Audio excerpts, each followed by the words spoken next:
Todas as nações vão se levantar e louvar o Senhor que virá nos salvar.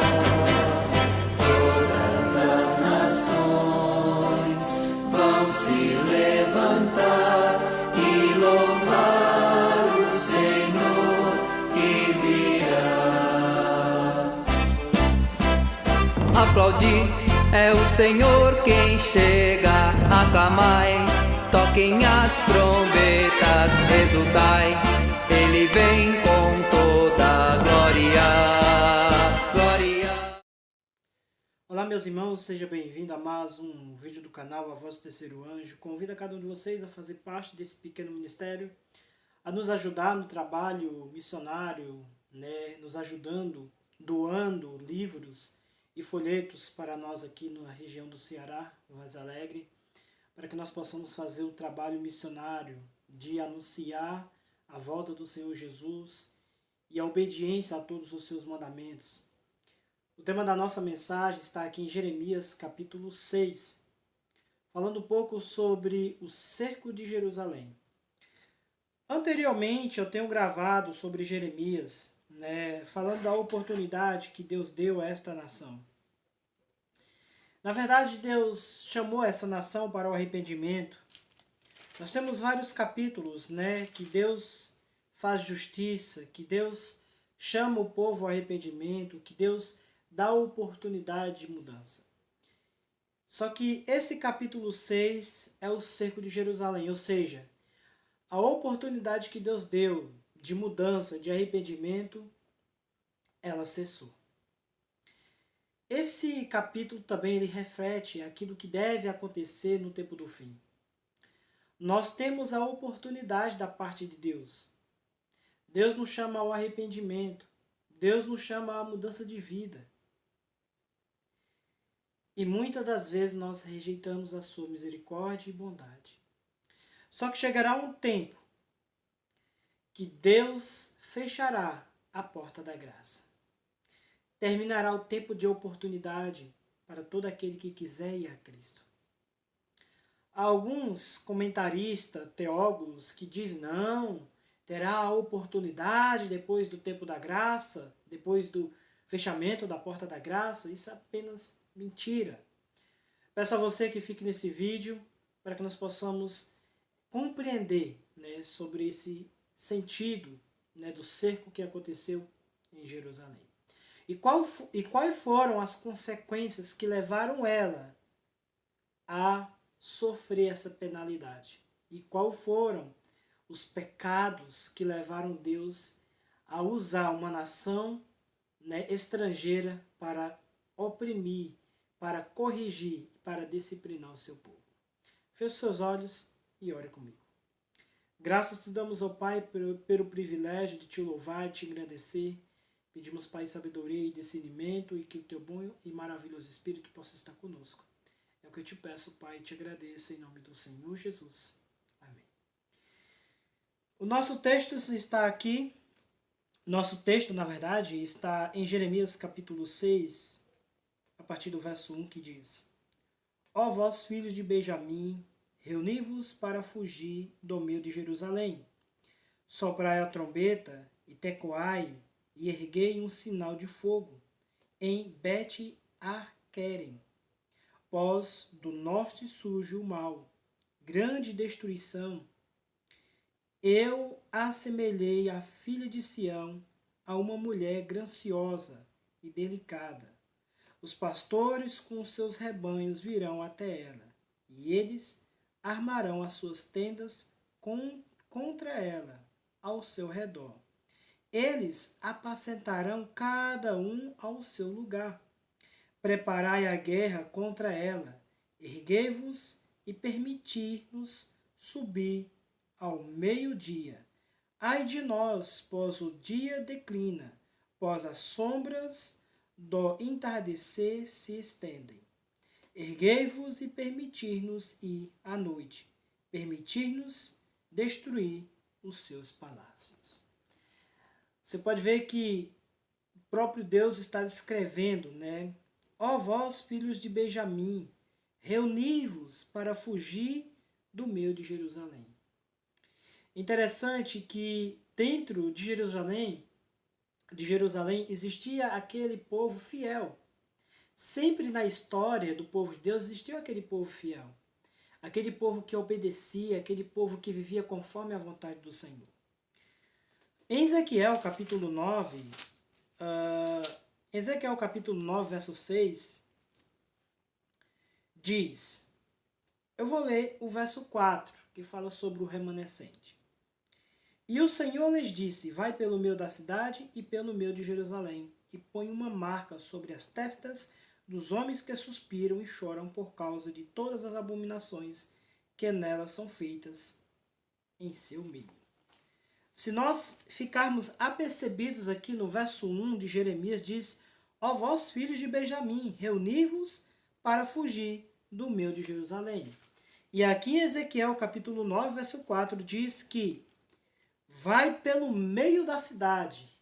Ou seja, essas pessoas se reúnem para sair do meio da cidade.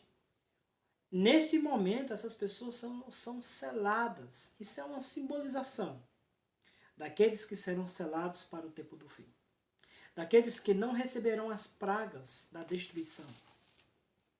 Verso 6 diz, pois assim diz o Senhor dos Exércitos, cortai as árvores, levantai uma trincheira contra Jerusalém. Esta é a cidade a ser visitada, no meio dela só há opressão.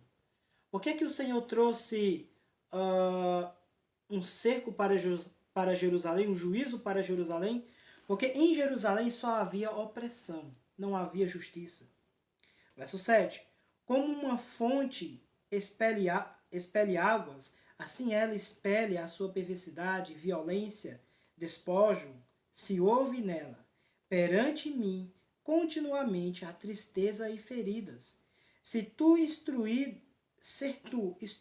ó Jerusalém, para que a minha alma não se afaste de ti, para que eu não te torne uma desolação, uma terra não habitada. Assim diz o Senhor dos Exércitos. Eles irão colher inteiramente o remanescente de Israel, como uma vinha. Volta a tua mão como um colhedor de uvas para dentro dos cestos. Se nós percebermos aqui, o remanescente seria recolhido, seria separado, né? Como o colhedor, né, de uvas colhe as uvas para dentro do cesto, ou seja, seria guardado. A quem falarei e advertirei, para que eles possam ouvir? Eis que o seu ouvido é incircunciso, e eles não podem ouvir. Eis que a palavra do Senhor é para eles uma desonra. Eles não se deleitam nela. Portanto, eu estou repleto de fúria do Senhor. Estou cansado de conter. Eu irei derramá-la sobre os filhos que estão fora das suas casas e nas suas reuniões dos jovens. Pois até o marido com a esposa serão tomados, o idoso com aquele que estás cheio de dias. Interessante, até o idoso que está cheio de dias, né? Como fala aqui o próprio profeta, que o Senhor iria castigar os jovens. O juízo viria sobre os jovens, sobre o idoso, sobre aquele que até se curvava pela sua idade. Mas quando nós analisamos aqui em Ezequiel capítulo 9, nós ficamos apercebidos de algumas palavras que o Senhor fala aqui, também no verso 6 do capítulo 9. Diz assim, matai totalmente os velhos, jovens, donzelas, crianças pequenas, mulheres, mas não chegueis perto de nenhum homem sobre o qual estiver a marca, e começai pelo meu santuário. Então eles começaram pelos homens e anciões que estavam diante da casa. Se você ficar percebido, nós temos um real sentido sobre esse texto, porque primeiro o remanescente é recolhido do meio de Jerusalém. Depois vem a sentença, a fúria do Senhor cairá não tão sobre o marido como sobre a esposa, tão sobre a criança como também sobre o jovem, né? As virgens, como se diz. Mas por que isto aconteceu com Jerusalém? Por que isso é um alerta para nós? O verso 12 diz: e as suas casas serão reviradas para outro juntamente com seus campos e esposas, pois eu estenderei a minha mão sobre os habitantes da terra, diz o Senhor, porquanto desde o menor até o maior deles, cada um é dado a ganância, desde o profeta até o sacerdote, cada um comporta-se falsamente. Por que veio a ira do Senhor sobre Jerusalém? Porque desde o pequeno até o maior, desde a criança até o mais idoso, estava diante dos seus olhos a ganância. Desde o profeta até o sacerdote, havia falado diante do Senhor, ou se comportado diante do Senhor falsamente. Irmãos, nós temos que entender que o juízo de Deus começa pela sua casa. Aqui diz: e começai pelo meu santuário. Então eles começaram pelos homens anciões que estavam diante da casa. Perceba-se de uma coisa: Deus irá julgar todos aqueles que são infiéis dentro da casa do Senhor. Primeiramente, começando por aquelas pessoas que têm influência, anciões, pastores, diáconos, missionários, obreiros, pessoas que têm influência, membros em contrapartida, serão membros. Eu quero ler alguns comentários a respeito sobre esta questão, né, que vai falar, que diz, né, os guias cegos, diz assim: o povo deve ser desperto em relação aos perigos do tempo presente. Os vigias estão adormecidos. Estamos com anos de atraso. Que os principais vigias sintam a necessidade urgente de olhar por si mesmo, a fim de não perderem as oportunidades que lhes são dadas de ver os perigos, se os dirigentes de nossas associações não aceitarem agora a mensagem que Deus lhes envia e não cerearem fileiras para a ação, as igrejas sofrerão grande perda, quando o vigia, vendo vir a espada, dá à trombeta o sonido certo. O povo engajado ecoa a advertência e todos terão oportunidade de preparar-se para o conflito. Mas demasiadas vezes o líder fica incitando como que, dizendo, não nos apressamos demais. Pode haver engano? Devemos ter cuidado para não levantar alarme falso. A própria hesitação, a incerteza de sua parte, está clamando paz e segurança. E eu quero ler o verso 14 de Jeremias, que esse comentário é muito bom, porque fala que os líderes, eles estão totalmente adormecidos. Vigias que deveriam vigiar, quando vem a espada, quando vem o exército inimigo, o vigia deve soar sua trombeta. As igrejas devem ir e dar o eco do som da trombeta. Devemos viver em estrita obediência à palavra do Senhor.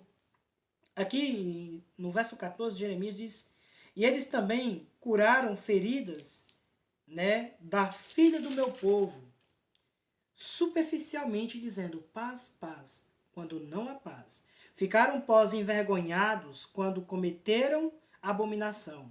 Eles não se envergonharam de modo algum, nem foram capazes de se ruborizar. Portanto, eles caíram no meio dos que caem. No momento em que eu os visitarei, eles serão desmoralizados, diz o Senhor. Assim diz o Senhor: permanecei-vos nos caminhos e vede e perguntai pelas veredas antigas, onde está o bom caminho? E andai nele, e encontrareis repouso só para as almas, mas eles disseram: nós não andaremos nos caminhos do Senhor. Esse pequeno vídeo reflete aqui da rebelião que acontece atualmente diante de Deus. Talvez você seja um pastor, seja um líder, seja um ancião. E muitas das vezes nós temos nos comportado diante de Deus em reverência. Muitas vezes nós não temos prestado atenção naquilo que o Senhor tem mostrado a cada um de nós. Através da falta de pessoas na igreja, às vezes a gente acha que, não, é o ciclo profético, isso foi profetizado que isso iria acontecer e que a gente vai levar tudo a normal. Isso aí é apenas, como a gente deduz em falar, um liberalismo, um acômodo, um comodismo. As pessoas estão acomodadas nos seus lugares, as pessoas não querem sair para trabalhar, as pessoas não querem ter comunhão. Nós temos que ter cuidado com os extremos dos dois lados. Um do lado é a questão de entrar na parte do extremismo, de ser totalmente extremo ao ponto de esquecer da misericórdia, do amor e da bondade de Deus. E o outro ponto é ir para o lado do liberalismo. Tudo pode, tudo posso. E ainda usa um texto bíblico, como Paulo falou. Por isso nós temos que ter cuidado. Nós não podemos ter uma religião de fachada. Nós não podemos ler um versículo só por ler.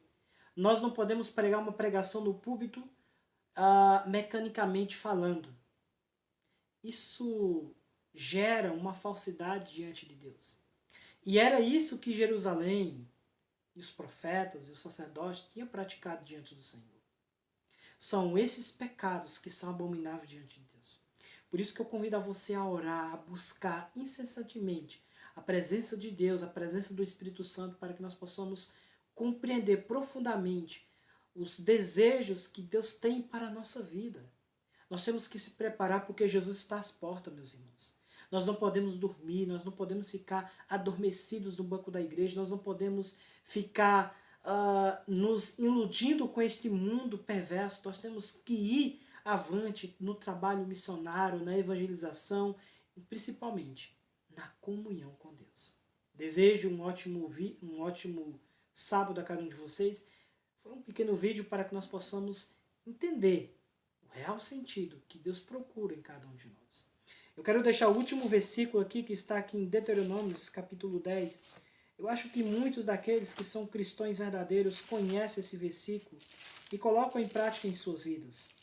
Deuteronômios, capítulo 10, verso 12 diz: E agora, Israel, o que é que o Senhor teu Deus exige de ti? Apenas que temas ao Senhor teu Deus e que andes em todos os teus caminhos, e que ames e que sirvas ao Senhor teu Deus de todo o teu coração e com toda a tua alma. E que nós possamos servir ao Senhor de todo o nosso coração, de todo o nosso entendimento, para que venha a ser o assim diz o Senhor. Um abraço, meus irmãos. Fica com Deus e oremos.